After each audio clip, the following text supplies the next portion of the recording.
Okay, Al, looks like we're getting closer to that 20 participation mark, so I think we're going to go ahead and get started. I anticipate a flood of joiners here shortly, but at any rate, again, welcome to this webinar this evening. I'm really thrilled to be presenting this topic to you, and I'll explain a little bit more about that as we proceed through the presentation. But again, in the spirit of how I typically start these sessions, I want to let you know a couple of housekeeping items. Number one, as with past practice, this session is being recorded and will be uploaded to LSSU's Charter Schools Office website, hopefully within the next couple of weeks, for future reference for all of you and for reference for those of your colleagues that weren't able to join us this evening. I'd also ask you that as I'm speaking, as you have questions, there are a couple of different ways that you can ask those questions. You can use your raise hand icon, and you'll see on your screen that there's a space that you can click on, and I can see that. So if I see a hand next to your name, I will certainly stop talking and give you the opportunity to ask your questions or share your comments. Another way you can participate is by asking questions through the questions pane that hopefully you see on your screen as well this evening. I want to thank Lake Superior State University for, again, the opportunity to bring this session to you. They've been a tremendous supporter of this webinar series, and I'll also share with you this is our next to the last webinar for the 2013-2014 year. Our next session will be delivered, our next and final session will be delivered sometime in June, probably early June. So you might see an invitation rather quickly to participate in that session. And just to give you a sense of what the subject is going to be, we're really going to be talking about evaluations, both teacher evaluations and board evaluations. And we also might pepper in there management or management company evaluations. I've asked Mark Eitram from the Michigan Department of Education to help us walk through that webinar, and he agreed to do that. So hopefully he will add some tremendous value, I know he will, to the discussion, particularly as the discussion relates to management and teacher evaluation. So again, just a little sneak peek at what's to come in June for all of you. As I mentioned, there are about 20 participants that have registered for this session. And by the way, if any of you would like to see who else participated, what other of your colleagues participated, I do have the ability to generate reports from the GoToWebinar program. I'd be happy to do that for you. So just let me know if and when you'd like to see any of those reports. I can also resurrect archived sessions and reports as well. So without further ado, we'll go ahead and get started. And let me just share with you first and foremost that the title of this session is a little bit different than the title that I shared in invitations. And let me tell you why. When I was thinking about the content for this presentation, what I didn't want to do is deliver to all of you just frankly, a boring presentation about what it means to be a board president, board vice president, board secretary, and board treasurer, and what those functions look like. I thought, wow, that just would not be a real exciting presentation. Thinking of it bored me, so I knew it would bore you. So what I decided to do was to really think about the context of the role of the officer in the broader holistic picture of an effective board team. So what we're really going to talk about tonight is a sort of a dual-tracked process, but one leading from the other. So I want to talk to you about leadership. I want to talk to you about board leadership, and I want to talk to you about how you can extend that leadership thinking into the election of your officers and what some of those leadership characteristics might look like for the board president, vice president, board secretary, and board treasurer. So that's where I landed, and that's why the title, as you see it on your screen, is called Building an Effective Board Team and Extending That Greatness Through the Role of the Officer. So that's where we're going tonight. Again, I hope you find this to be a stimulating presentation, and I always hope that with any of these webinar sessions that you find a couple of nuggets that you can apply at the board table relatively quickly. So in the context of thinking about board and board leadership, or boards and board leadership, I found this wonderful quote from Board Source. Board Source is a tremendous, what I call board everything organization. They work with nonprofit boards all around the country on professional development and training, strategic planning. They produce a lot of publications, a lot of materials that's on their website. So if you ever feel compelled to access their site, it's boardsource.org, just as an FYI. But I thought, wow, in the context of this presentation this evening, this is a terrific quote to start our discussion with. The board of directors is the highest level of leadership. Now, if I was standing before you live tonight, I would ask you, by show of hands, how many of you really think of your board role, either individually or collectively, as the highest level of leadership at the school over which you're governing? My sense would be, my assumption, my conclusion would be, not very many of you. And on behalf of the charter school sector, I apologize for that, because part of the reason why you likely do not think of your role as the highest level of leadership is because we've not presented it that way to you, as we in the charter schools community, whether it be the authorizing community, the support community, the management community, have thought about board of directors. I think we thought about it, and you've likely thought about it, as a necessary check and balance structure. But it's so much more than that. So I thought, as we talk about the role of the officer and talk about boards in this vein of the highest level of leadership, I hope that you can leave this session really feeling differently about your individual role as board members and then your collective role as a board, because I think if we all start thinking about your respective roles as the highest level of leadership, the actions at the board table could and may look very differently in the future. So we'll come back to this, but I just want you to keep this quote at the forefront of your minds as we progress through our session this evening. So as we think about leadership boards, what do they do? What does that look like? And we've talked about some of these ideas in past sessions. So leadership boards, first and foremost, govern for results.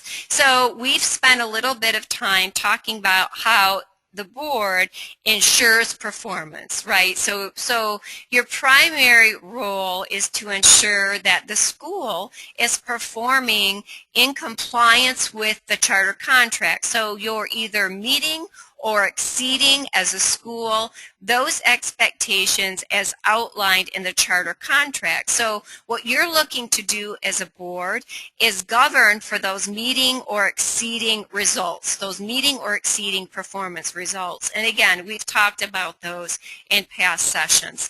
A leadership board, in the spirit of governing for results, ask those wise questions to help inform whether or not it is achieving its results, the school is achieving its results. So in past sessions, we've talked about the how well questions, right? So those are the wise questions we're referring to here. How well are our students performing on the MEP? How well are our students performing that have been at our school for 3 years? How well are our new students performing? How well are our students reading? How well is our third grade class reading? So all of those how well questions, those are the wise questions that I'm referring to here. A leadership board understands the value in and need for board succession planning. planning. And again, if I was standing before you as a live person and a live audience, I would ask you by show of hands how many boards really undertake succession planning processes in conversation. And again, I would expect not to see a lot of hands, and with those hands, I would probably further ask, tell me what that looks like, and I would also expect that some of the conversation might be around, well, you know, we talk about board needs, we talk about board composition, we talk about the need to recruit an attorney to the board, a community member to the board, et cetera, et cetera. That's really not what I'm talking about here. When I talk about leadership boards, understanding the value in and need for board succession planning, I'm talking about those boards who have the ability to forward think and anticipate what their needs are going to be from a board perspective 1, 3, 5 years down the road. So practically, let me tell you what that might look like. Jennifer Jaros, I think you're on the line. I'm going to pick on you for a moment. Charlton Heston Academy. Perhaps Charlton Heston Academy is going to undergo some kind of facility renovation project within the next 3 years. You as the board know that. So what kind of talent do you need to recruit to the board table to help you navigate that process? Maybe you need some architectural talent. Maybe you need some project management talent. Maybe you need some folks that really understand facilities and facilities renovations and the necessity to impact timing and budget and all of the details that factor into some of that facilities work. So I would encourage you then, if that's the case, to really start looking at who's out there that we could recruit to the board table to help us navigate that. Now, just one caveat, I understand completely that as a board member, your role is not to do the work, but you still need people on the board that understand the work. So that's what I'm getting at there when I talk about succession planning, really thinking about, again, what your needs will be as a board in the future, and then starting to recruit folks that can meet those future needs at the board table. And in that same vein, a leadership board creates and implements those board recruitment and orientation processes. So you have a succession planning process in place. You know what you're going to need in 1, 3, 5 years as a board. So now, how are we going to recruit those folks? Where are we going to go? Who's going to be responsible for that? What's that going to look like? And how are we then going to convince them that they would add value to us as a group, that this is a tremendous opportunity for them to really impact public education. So what does that board recruitment process look like? Do you have one? If you don't, I would encourage you to build one. And then in that same regard, orientation process. A leadership board has a comprehensive orientation process. And I really like to refer to this as an onboarding process. So from soup to nuts, you've recruited the board member. Now, how are you going to ensure that they have an absolutely incredible experience from the first time they talk to you until and after they join you as a board and start effectuating and impacting progress at your school? So again, that's what I'm talking about as an orientation process. Now I also understand this. I also understand as a board, you're probably thinking, oh, this is great, Angie. We know this work is necessary, but for us, it's more of a luxury to have the time to be able to do that because we're absolutely buried in other kinds of work relative to the progress of the schools over which we're governing. I would say this to you, that it's I think it's important, and I believe if Nick Olszewski was on the line, he would agree with me, and it's very much a priority that you really think about these processes, that you think about succession planning, that you think about board recruitment, that you think about orientation, and that you really start creating the processes that lend to that, because again, that's what a successful, effective leadership board does. And I would also encourage you, summer is a good time for boards to engage in board retreats and board development. Maybe use that as an opportunity, or board retreat, or further board professional development, to really think about how to create these processes and to do it and then to follow them, so to implement them with fidelity. A leadership board develops its capacity to govern well. That's what you're doing tonight for those of you that are participating. A leadership board understands the value in professional development, and that it, on occasion, needs to sharpen its saw to be the most effective board member or collective board that it can be, again, on behalf of the school over which it's governing. A leadership board evaluates performance, and we've talked about this as well, and again, we're going to talk about this next month with Mark. But a leadership board understands that evaluating its performance and evaluating the performance of leadership and or management is really critical to the function of the board. A leadership board understands its role, or their role, as leaders. And then again, just as we're talking about tonight and getting to this evening, understands how to extend that leadership thinking to the role of the board officer. So just a few reminders of what a leadership board does and what a leadership board looks like. And I'm going to tell you, in all honesty and transparency, it's really hard for me to talk about leadership without bringing in some of Jim Collins' work, because when I was at the Institute and when I was at the Center for Charter Schools at CMU, had and continue to have, I do a tremendous amount of respect for Jim Collins' leadership work. So just in the context of thinking about board leadership, I wanted to present this pyramid to you. Some of you might have seen it over the years, but this comes out of Jim Collins' Good to Great in the Social Sectors monograph, as well as the original Good to Great book. But what Jim Collins shares here is that essentially leadership is an evolution, and that as you work toward that highest level of leadership, you progress through a series of other stages, and he's identified those here for you. But relevant to our conversation this evening, the level 5 leader, and for you as board members and for your collective board, that's what we're really talking about. We're talking about level 5 leadership. So as Jim suggests here, level 5 leadership builds enduring greatness through that paradoxical blend of personal humility and professional will. And they do that by being ambitious to the cause and the movement. So for us, what does that mean? What does that look like? That first and foremost, we're ambitious to the idea of the charter school strategy, that we're ambitious then to the mission of the school over which we're serving, and that all of our board work absolutely aligns with that mission, and that we're ambitious to the work that we do. And this is work. There's no question about it, that we understand that, we get that. The pay is phenomenal. We understand that as well.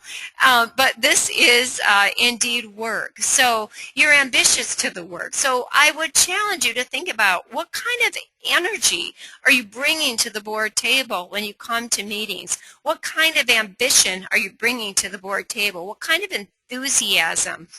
You know, I'm digressing a bit, but I want to share with you one of the statements that I like to share with boards as just kind of a food for thought statement, is that most of you work. You have full-time jobs. So this is what happens. You're at your full-time job from roughly, 7:30 to 5:30 on board meeting night. You come to a board meeting that starts at 6 o'clock. You are very likely exhausted from your day's work. So you really need to think about the time that you've allotted for your board meetings, and if indeed your board is getting the best from you. And I would submit to you that at 6, 7 o'clock in the evening, after you've worked a full day, that the board is probably not getting the best from you, that you're probably not bringing your highest ambition level, your highest energy level, and frankly, even your highest thought level to the board table after you've worked an excruciatingly full day. So having said that, what might you do? You know, I've been to board meetings of boards that meet at 7 a.m., 7:30 a.m., that meet at noon. They've adjusted their board schedule to ensure that their boards are really at top performance when they're making very, very critical decisions on behalf of the school. So just a little, again, food for thought for all of you. And then the level 5 leader makes sure that the right decisions happen for the greatness of the organization. So your overall collective role as boards is to ensure that every decision you make is benefiting the children that attend the schools over which you govern. Board membership is not about you. It should never be about you. It should be an incredibly selfless effort that you've undertaken to improve the school over which you're governing for the benefit of the children that are attending there. So again, in the spirit of really thinking about yourselves as the highest level of leadership, I wanted to present this pyramid approach to you that Jim Collins has presented. And again, I would encourage you, if you want to take this pyramid and create your own as a board on how you can get to that level 5, work with this, maybe adapt it to your own thought process and your own board needs, I would highly encourage you to do that as well. And then in the same spirit of that good to great discussion, according to the Harvard Business Law Review, boards progress typically through a 4-phase good to great continuum. So Harvard Business Law Review suggests that there's a foundational continuum, there's a developed phase, there's an advanced phase, and there's a strategic phase. Just to give you another perspective as you think about filling in that pyramid, I wanted to present this to you, but I wanted to just share with you both ends of the spectrum versus for every phase in that 4-phase continuum.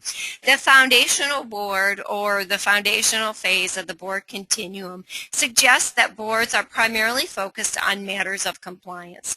That generally boards that are operating in this foundational phase really play it safe. They're the weaker boards. Conversely, the strategic boards, so at the higher level of the continuum, so again, think about this as that level 5 leadership board. They're very focused on matters of the future. So the strategic board is always offering forward direction and guidance. So again, that forward-thinking board, we talked a little bit about this when we talked about succession planning, but as you think about filling in that pyramid, as I indicated, you can think about different ways to approach your evolution as a board and fill that in along the way. And these are just a couple of examples of how you might want to think about that. So before I get into kind of the summary of what we just talked about, before we advance to how do we now carry that leadership thinking over into the role of the officer, I'm going to just be quiet for a minute. I'm going to allow you to think about and reflect on what we just talked about, and then ask any questions that you might have. And again, you can do that through the questions pane. You can do that through your through or with your raise hand icon. But I'll just, like I said, be quiet for a minute and allow you time to generate your questions and your thoughts, and just raise a hand or ask a question, and I'll make sure I call upon you or answer them. And please do not be shy.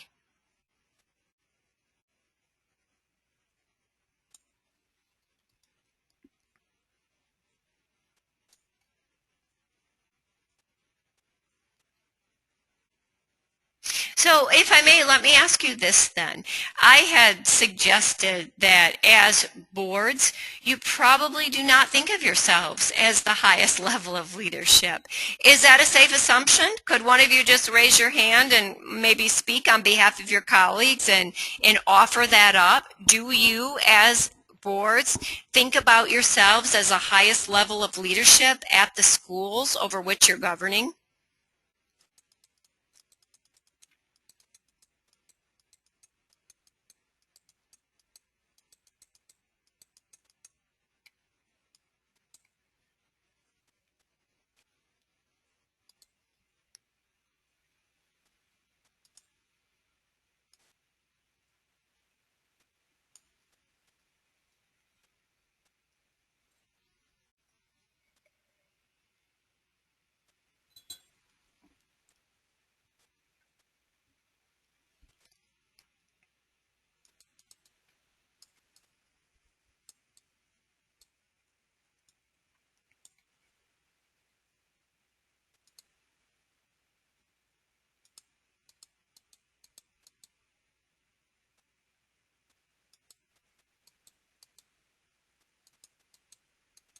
Mm-hmm.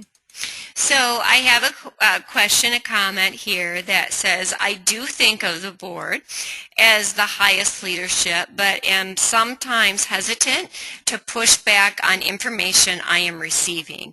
So very common hesitancy, I think probably a very common approach to this whole notion of board leadership, especially with respect to a management structure, which I'm assuming that's what this particular person is referring to.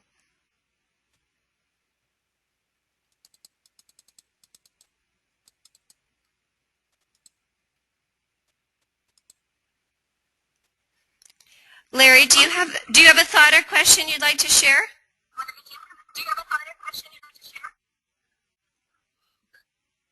I would just suggest that the board's role is a critical one, and it's they who, really are responsible for governance of the school in the best fashion possible. And if that means they have to push back by asking those wise questions, or the tough questions, sometimes they're called, that it's the best thing they can do. And that's not easy necessarily, but it's good to establish a relationship with the management or the administrator that permits that to happen. Yeah, absolutely. Thank you. Thank you. That is absolutely the case. And I don't want to, what I think your role is with respect to a management relationship. So I'm not going to take a deep dive into discussion around the board being the final authority in those decisions, in conversation relative to what's happening at the management level. But I would say to you, somehow you do need to get comfortable within the parameters of the structure. You need to get comfortable being able, just as Larry suggested, to ask those wise questions and to be informed, because at the end of the day, that's what it's about. Because remember, at the end of the day, you are the accountability, right, for the school. So you need to understand what's happening. So if you're ever presented with information from management, from school leadership that you don't understand, that's not clear, that's not comprehensive, you have every right to ask questions for clarity, ask questions that get to a better understanding, because in some way, shape, or form, you're signing off on that someday. So you want to be absolutely certain that you understand that. Larry, thank you. Do you have a question? Larry Pleiser? Yes, can you hear me? Yes, I sure can. Okay. Yeah, just to tag along on that concept, I think for board members, it's really, really important to take some time to study the agenda and to know the questions to ask. You spoke earlier about board members having busy days and kind of blowing into the meeting and then doing the meeting. And if you're not prepared to ask the questions questions, you'll never think of them during the meeting. And so I think it's really important for board members to prepare themselves, know the agenda, read the reports ahead of time, and come prepared, even with some questions that you might have before the board meeting. Mm-hmm. Yeah, absolutely. Thank you so much. And of course, what that involves is all board members getting information in a timely fashion so they can review it, get comfortable with it, and absolutely, Larry, be prepared to bring those questions to the board table. So absolutely agree with that. So thank you. Any other questions or comments before we move on to the summary and get into then the role of the officer relative to this whole leadership discussion? Thank you for the questions and comments thus far.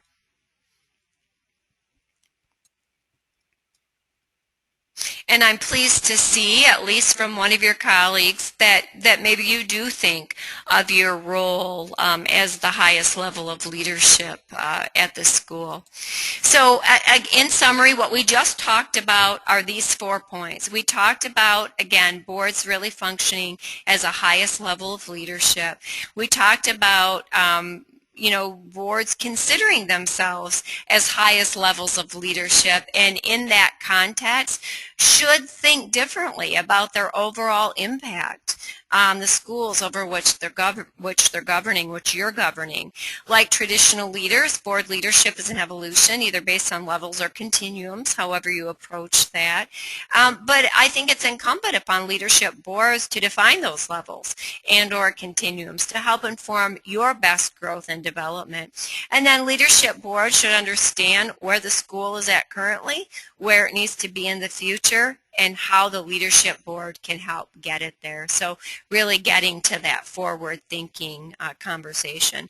So now, keeping all of that leadership board discussion in mind, we're going to transition then to the role of the officer and what kinds of leadership characteristics should be applied to the officer role, and how should the board be thinking about those leadership characteristics in the process of thinking about electing those officers. Most of you are likely in the throes of thinking about your next organizational meeting, which is likely coming up within the next couple of months, where you'll be electing officers. So again, I challenge you through this conversation about officer elections to really think about those pieces as you move forward. So just as I suggested then, we're going to launch into how does your approach to officer elections contribute to your overall leadership philosophy of or on board governance? So that's what we're going to be spending the next few minutes talking about. So board roles define. What I'm going to talk about are the basic board roles, the president or vice president or board chair, vice president, board secretary, and board treasurer. And I understand that there are a few different places where you can find those functional definitions. You can find them in your charter contract bylaws, particularly Article 4, Sections 5 through 9 of the officers of the board. You can find those definitions in board policy. So if you have, for example, the National Charter Schools Institute's board policies, you have board operating policies, that's Section 0000 of your board policy manual, and there are a couple of different places that address officers and duties. And then you can find definitions in your board job descriptions. And again, if I was standing before you now and I have that bolded in red, as I said board job descriptions, I would be expecting to see some looks of a little maybe confusion, thinking board job descriptions. What are you talking about, Angie? We don't have board job descriptions. So again, part of your homework, I think, after we leave this session tonight, after we walk through the role of the officers, after we've talked about board leadership, is to really think about developing those board job descriptions, both for the directors and for the officers. And I'm going to give you some insights into what particularly those job descriptions might look like for the role of the officer. So what I want to do for the next few slides is present to you a table that looks like this for each of those officer roles. So on one side, we're going to have a very practical, functional listing of what that particular role is expected to do at the board table. But on the other side, we're going to have some leadership characteristics that align with those practical functions. So you see here, for example, we're starting with the board president. We all know that the practical function of the board president is to preside at or over meetings. We all know that the practical side of the board president is typically to speak to the media and the community, to assist in the development of agendas for meetings, to recommend committee development to the board, to maybe establish search and selection committees relative to school leadership and or management, and to ensure the preparation of all pre-meeting materials, committee functions and recruitment, and orientation of new board members. So again, practical functions of the board president. But what about those leadership characteristics as they align to those practical functions? Can I find a person on my board that's willing to preside over meetings? Probably, but at the same time, can that person be effective in overseeing board affairs and act as a representative of the board as a whole? So think about that. Presiding over meetings, that's a person that comes to the meetings and leads the meetings, right, through whether you follow Robert Rules of Order, parliamentary procedures, however a board walks through, again, the practical nature of the meeting. But what about that leadership side? What about the person who has ability to oversee those board affairs? The practical function of the board president is to speak to the media and the community, but the leadership side of the board president relative to that work is to really represent the academy in the community. Practical side, assist in the development of agendas for meetings. The leadership side is to ensure effective actions of the board in governing and supporting the academy. The practical side, recommending committee development to the board. The leadership side is to ensure that committee leadership and to further ensure that the work is carried out.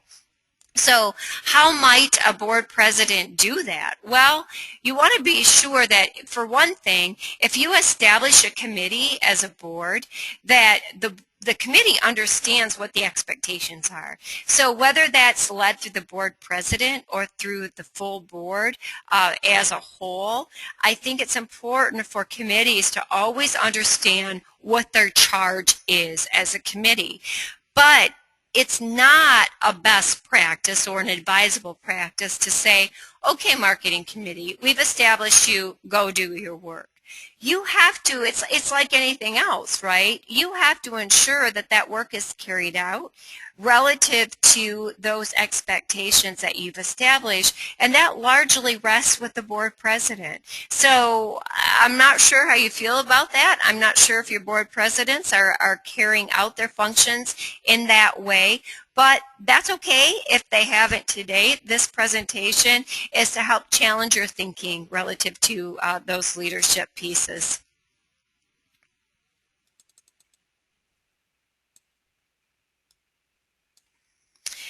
Establishing search and selection committees as necessary. Okay, so that's one side of the practical functions of the board president. The other side is it's really incumbent upon the board president in his or her leadership capacity to then initiate those discussions on evaluating school leadership and or management. Practical board side, ensure preparation of all pre-meeting materials, committee functions, and recruitment and orientation of new board members. And then on the other side, ensure that all board matters are handled properly, the leadership side, the leadership characteristics of the board president. So some of you who are on the webinar that are board presidents might be thinking, wow, I don't do all of those things. Should I be doing more? I would say to you that this is the function of the board president. Of course, if the board president wants to delegate some of these functions to other board members, he or she is certainly more than free to do that. But certainly what I wanted to demonstrate here is that, again, overall from a board president's perspective, he or she has these practical functions, and then there are some leadership characteristics that align with that. So we're going to go through each of these with, or each of these kinds of discussions with each of the roles. They won't be quite as involved as the board president. But I'm going to stop for a minute again. I know we've got about 15-20 minutes, and just ask you as board president, some of my board presidents that are on the line, how do you feel about this? How do you feel about first those practical functions, and then do you see yourself carrying out some of those leadership functions as described on this screen?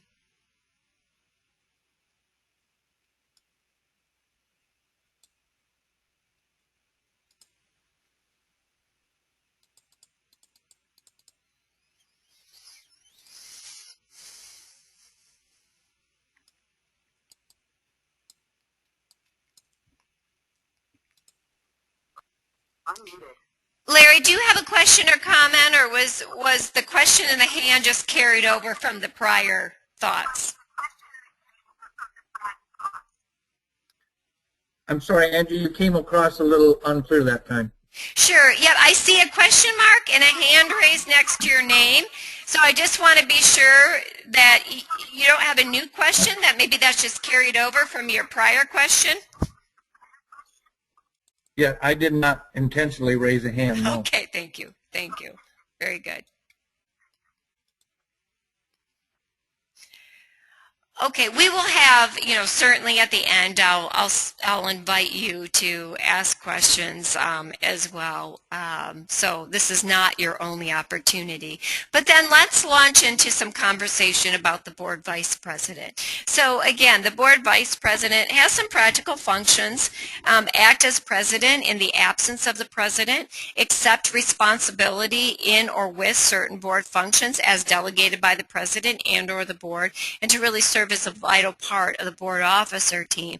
But on the other side, those leadership functions or those leadership characteristics that align are, does the person that's functioning in that vice president role have the ability and or willingness to, for example, assist the president in achieving his or her leadership role? Does he or she have the ability to lead in the areas of board membership, media, facility, whatever those functions might look like as assigned by the board president? And does he or she understand that they are a vital part of the board leadership team and should function in that manner?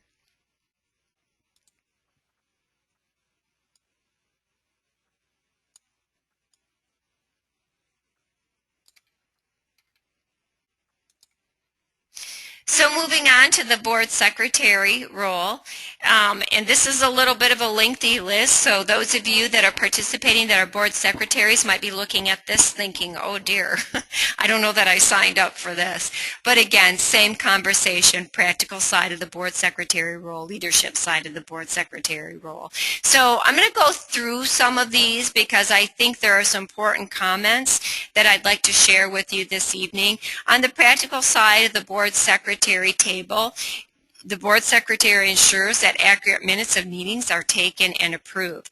Now, I included ensure purposefully because the board secretary and the recording secretary are not necessarily expected to be synonymous. In fact, I would encourage you to not use your board secretary as a recording secretary, because as an officer, the board secretary functions too as a vital part of the board leadership team. So the board secretary needs to be absolutely engaged in board discussion, at board meetings, at the board table. And in my experience, it is really challenging to be deeply engaged in discussion and conversation when you're concentrating on writing down what everybody else is saying. So think about that. I'm not sure, for those of you that are participating, if you use your board secretary and recording secretary synonymously. But if you do, I would encourage you to allow your board secretary to recruit the recording secretary for board consideration as appropriate and necessary. It's the board secretary's responsibility to ensure that the records are maintained and are made available when requested by authorized persons, and that all corporate records are filed and up to date. So what does that mean on the leadership side? That the board secretary understand the laws and expectations regarding corporate and or public records. So there's a leadership responsibility there to really understand, not fully, but at least generally, what's expected in those areas of the board secretary's board. The practical side of the board secretary functions is to ensure up-to-date copies of bylaws are available at all meetings. Now again, if I was standing before you live and in person, I would ask my board secretaries in the room, how many of you distribute those bylaws at all meetings? And I would expect not many, to raise their hand. But I would encourage you to at least revisit your bylaws on occasion, and you as a board can determine what that frequency might look like. But at a minimum, the board secretary should understand those bylaws. Understand the bylaws to the extent that he or she can answer those board functioning questions relative to your bylaws. On, again, the practical side of the board secretary functions, it's the board secretary's responsibility in most cases to ensure that proper notification of meetings is given as specified in the bylaws. So what I say here on the leadership side then is that it's also incumbent upon the board secretary to take a leadership role in following the Open Meetings Act and ensure that the rest of the board is following the Open Meetings Act. I understand that all of you as board members need to understand the OMA, but relative to board functions and the Open Meetings Act, your board secretary should have a pretty good understanding of what that looks like. The practical side of the board secretary functions manage general correspondence of the board, except for correspondence addressed to others. Of course, if correspondence comes in addressed specifically to the board president, it's not necessarily incumbent upon the board secretary to share that. But as general if it's specific to the board president and or to that role. But generally, the board secretary is responsible for correspondence and ensuring the full understanding and transparency of board correspondence. That's a leadership side of the board secretary's practical functions. Practically, the board secretary signs things, right? She or he functions as a signing officer for certain documents. So I would strongly encourage on the leadership side for the board secretary to ensure full understanding of everything that he or she signs, even if it means asking some questions, some of those tough questions, those wise questions. It's imperative that if you are signing your name to anything, that you completely get what that means, what that document is, and what the impact of signing it looks like for you and or for the board and or for the school. And finally, the board treasurer. What is the board treasurer supposed to be doing, practically speaking? And we all know that generally the board treasurer is the money person, right? So in the context of being the money person, the board treasurer's practical responsibility is to manage the board's review of and actions related to those financial responsibilities. But on the leadership side, I encourage you to think about the board treasurer's role in developing and or implementing those financial procedures and systems. So should the board treasurer do this in isolation? Absolutely not, and I'm not encouraging that. If the board treasurer is going to be responsible for this kind of work, then he or she should do it in direct cooperation with the business manager and or bookkeeper and or management team, whatever that might look like. Practical function of the board treasurer, ensure that appropriate financial reports are made available to the full board. So on the leadership side, I've put in bold overall assessment of fiscal health. That is what the board treasurer is to ensure, along with consistent and clear financial reporting of those key financial events, trends, and concerns. Board treasurer should be, be involved in preparing agendas for meetings, especially relative to those financial conversations. And I suggest including a year-long calendar of issues relative to financial commitments or budgetary considerations with respect to the board. And then on the leadership side, the board treasurer should be chairing your finance committee, if indeed you do have one. The board treasurer side, the practical side, reviewing independent auditor options and making or recommending an auditor to the full board. And then perhaps on the leadership side, really taking a leadership role and meeting with that auditor annually in conjunction with the full finance and or audit committee. The practical side of the board treasurer responsibilities, disperse funds as directed. The leadership side, ensure through the finance committee sound management and maximization of cash and investments. Now, again, for those of you that are board treasurers, I don't want to scare you. I don't want you to think that as a result of this conversation, you need to be CPAs or accountants or fully understand everything there is to understand about money, dollars and cents, etc. What I'm suggesting is that you really take an active role in ensuring that the board is meeting its fiscal stewardship responsibilities. And I also understand that in any of these officer roles, you do not act individually. That your only meaningful actions are at the board table as a full board. So I totally get that. But again, just a different kind of perspective, I hope, on how you think about the role of board officers in the context of that broader umbrella of board leadership. So hopefully I've presented some good, maybe not so new practical functions, but certainly some new leadership ideas. And let me also offer this to you, that I also understand that there are certain things that are expected of you in your officer roles that are incorporated in your bylaws. So if I've said anything here that's inconsistent with your bylaws, I would say to you, follow your bylaws, not what I'm sharing. But I also really, so the practical side, might vary depending upon what's stated in your bylaws. The leadership side, again, is food for thought for you to think about as you reflect on your officer roles and then prepare to elect new officers. What kinds of characteristics should those folks be bringing to the officer role or the officer table? So that's what I wanted to present to you this evening.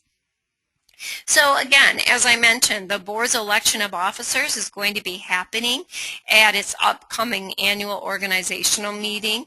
So I would encourage you that when you prepare for your organizational meeting, or as you prepare for that, and specifically for the election of officers, few questions to ask of you. Are you thinking in advance of those officer positions?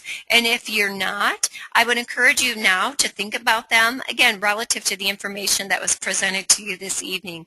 Are you relying on those job descriptions to help in your discernment? And again, for those of you that don't have job descriptions, I would encourage you to develop them and to elect your officers based upon those qualifications. Are you electing board officers that can help advance the board's strategic function, right? So that's the four-phase continuum that we talked about a little bit earlier. And are you electing board officers based upon practical function or leadership skills or both, or just simply by default? By default, that the person that is elected as board president has been serving in that capacity for 3, 4, 5 years, so it just makes sense to continue with that person in that role. And also, I understand this. I was recently at an organizational meeting where a board was electing officers, and when it came time to elect the board president, all of the board members began looking down. They started slipping down in their chairs, maybe looking the other way, not making eye contact because it's a role that they were just nervous about. So I'm not so naive that I don't get that that happens. I absolutely do. And that's why it's important for you to think about, again, this leadership side of the role of the officer and elect those folks that's going to represent you in that leadership capacity through their officer roles in an absolute stellar and exemplary way, and really continue the greatness that you're trying to accomplish as a board that really functions as the highest level of leadership for the schools that you oversee. So that is all I have to offer this evening, and wow, I think we're actually right on time, maybe a couple minutes early. So again, I'm going to pause before I sign off completely. I'm going to sit tight. I'm going to allow you to ask questions either through your raise hand icon or through the questions pane. And I'll give you a couple minutes to do that. So for those of you that aren't comfortable with silence, please be comfortable for this purpose and just know I'm just waiting for hands. James, thank you. How are you? I'm good. How are you? I'm great, thank you. I saw your hand go up. So what question or comment do you have to share with us this evening? This is not a question or comment. What I'm concerned about is that I need to get a copy of this meeting of these officers that you just did. Is it possible that it can be emailed to me? Sure, yeah, absolutely. I'm happy to email it to you, and as I mentioned, it's also going to be uploaded to LSSU's website. But you raise a good point, Okay. James. Again, as all of you are probably preparing for your organizational meeting, if you need a copy of this to help you think through, again, particularly the election of officers, don't hesitate to ask. I am happy to email it to you. So, James, yes, I will email it to you. Okay, thank you so much. You're I welcome. enjoyed the meeting. Good, thank you. Any other questions or comments? And I think most of you have my email address, so again, if you would like a copy of this presentation before it's uploaded to the LSSU website, don't hesitate to email me. I'll get it right to you quickly. Again, certainly understanding that you're embarking upon these discussions at the board table. But again, I'll give you a couple more minutes to ask any questions or share any final comments.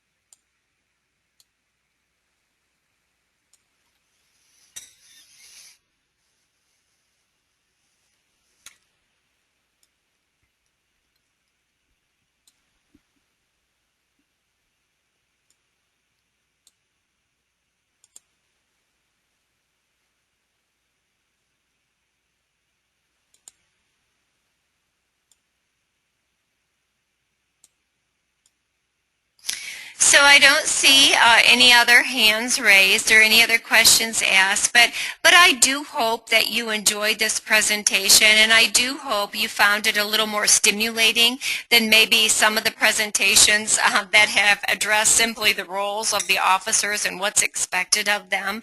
And I do hope for those of you that have not considered yourselves as boards as a highest level of leadership at the schools over which you govern, which I've repeated multiple times tonight, that you do start thinking about yourselves in that way. Because again, when you start thinking about yourselves as a highest level of leadership, I think your governance actions and activities could and should look very different, and you would probably, frankly, even enjoy your board role more if you really felt like leaders of your organization. So again, I thank you for participating in this evening's webinar. On behalf of Lake Superior State University, I'm thanking you as well. And again, we look forward to having you join us in June for that very important evaluation session. So watch your email for that invitation. And if you have any, post or debriefing thoughts to share with me with respect to this session, any questions that maybe you think about a little bit later that you didn't think about during the session, don't hesitate to pop me an email and ask those of me. And again, look for the session on the LSSU website within the next couple of weeks. So I thank you for joining. Have a wonderful evening. Stay warm. It's a little chilly out there, and I look forward to your participation in June. So thank you all.